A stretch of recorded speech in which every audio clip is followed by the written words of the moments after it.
질문 있는 특강에 저를 초청해 주셔가지고 제가 영광으로 생각을 하고, 그래서 질문이란 무엇인가에 대해서 잠깐 얘기를 하고 넘어가야 될 것 같아요. 한 10년 전쯤인가 그 미국 시카고 대학의 한 워크숍에 그 스탠포드에서 오신 교수님이 강의를 하신 적이 있어요. 근데 이 스탠포드 교수님이 그 하신 연구가 시카고 남부의 갱 집단에 관한 연구였거든요.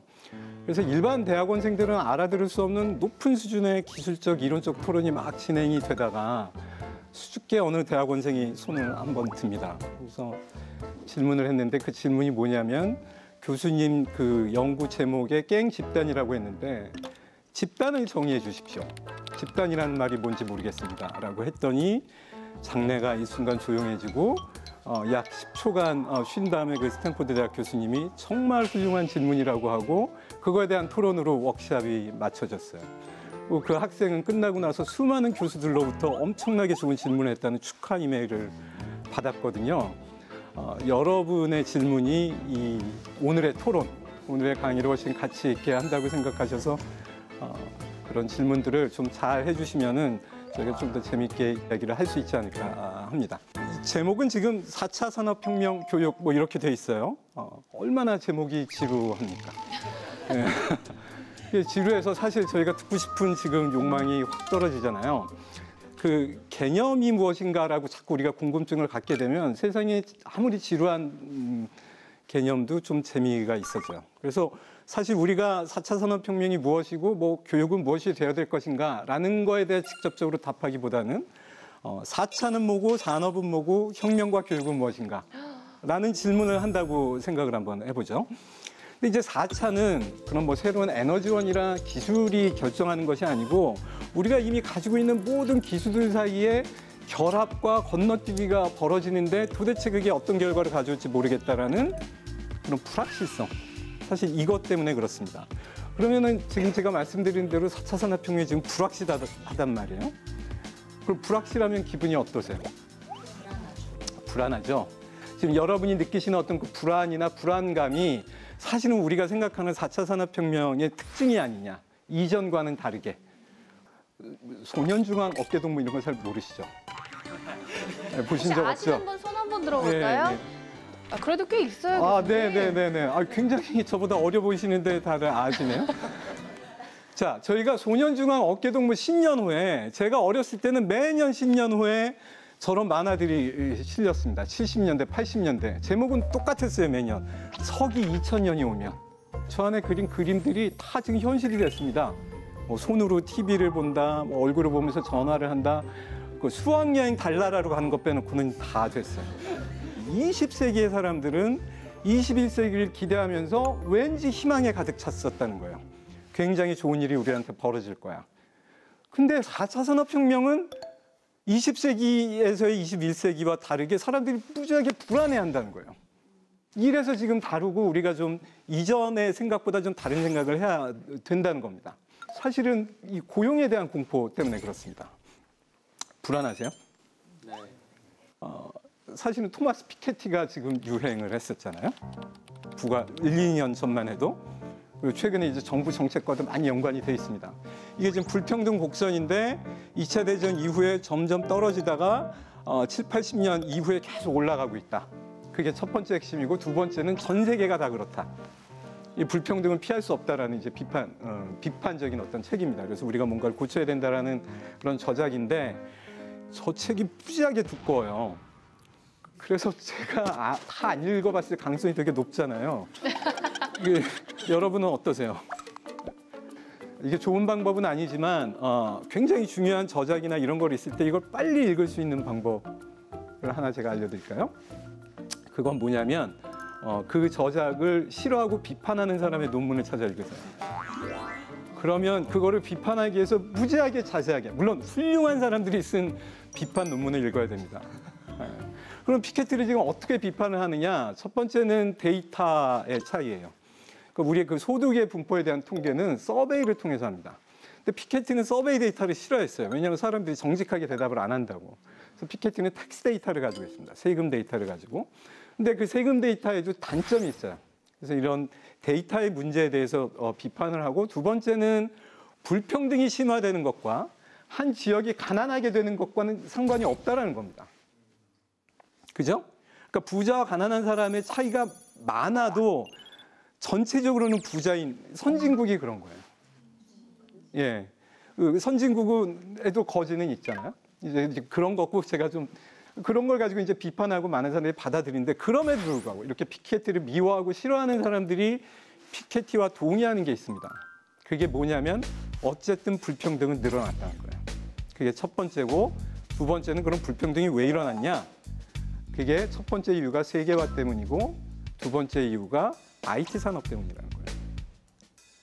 그럼 IT 산업이 왜 불평등을 만드는 것 같으세요? 일단 정보가 중요해지는 사회인데 네. IT 산업이 발달하면서 예. 그러니까 정보를 많이 가지고 있는 사람과 정보를 적게 가지고 있는 사람의 격차가 늘어나게 돼요. 늘어나서 더 그 부의 차이도 많아진다. 네. 예, 예. 그거 아주 중요한 얘기예요. 여러분, 복잡성이라는 얘기 많이 들어보셨습니까? 복잡하다. 복잡하다를 어떻게 정의하세요? 하여간 복잡한 거죠. 뭔지 모르겠지만 복잡이라는 말은 우리가 다 이해를 하니까. 자, 이 오늘의 저희의 토론은 주로 이제 정의에 관한 것이에요. 근데 정의를 잘 하면 우리가 많은 거를 굉장히 손쉽게 이해할 수 있어서 제가 알려드리는 거예요. 이런 게 복잡한 겁니다. 자, 여러분이 사업을 하시는데 부품을 처음에는 부품을 한 개를 가지고 했다가 두 개짜리 제품을 만들다가 세 개짜리 제품을 만들다가 그럼 저희가 한 개씩 늘어날 때마다 사원을 더 고용하든지 지식의 양을 늘리든지 하면 되잖아요. 근데 이 복잡함에 주목하는 사람들은 요소는 1, 2, 3, 4, 5 늘어나지만 그걸 연결하는 선들은 0, 1, 3, 6, 10 이렇게 늘어난다는 거예요. 이게 지금 복잡함을 정의하는 방법 중에 하나입니다. 그러면 지금 여러분이 아시는 무슨 인터넷이라든지 인공지능이라든지 하는 건 엄청나게 복잡한 기술이에요.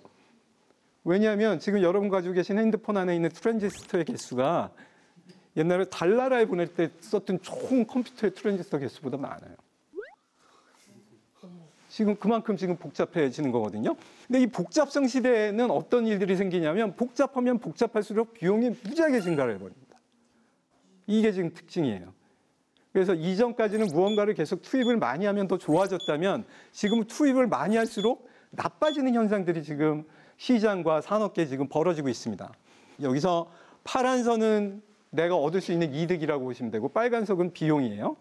그러면은 복잡성이 증가해질수록 이 두 가지 곡선이 이렇게 전개가 되는데 여러분 어디서 사업을 하셔야 돼요? 대답은 간단합니다. 이득이 비용보다 많은 데서 하셔야지 그 차이만큼이 이득이잖아요. 그죠?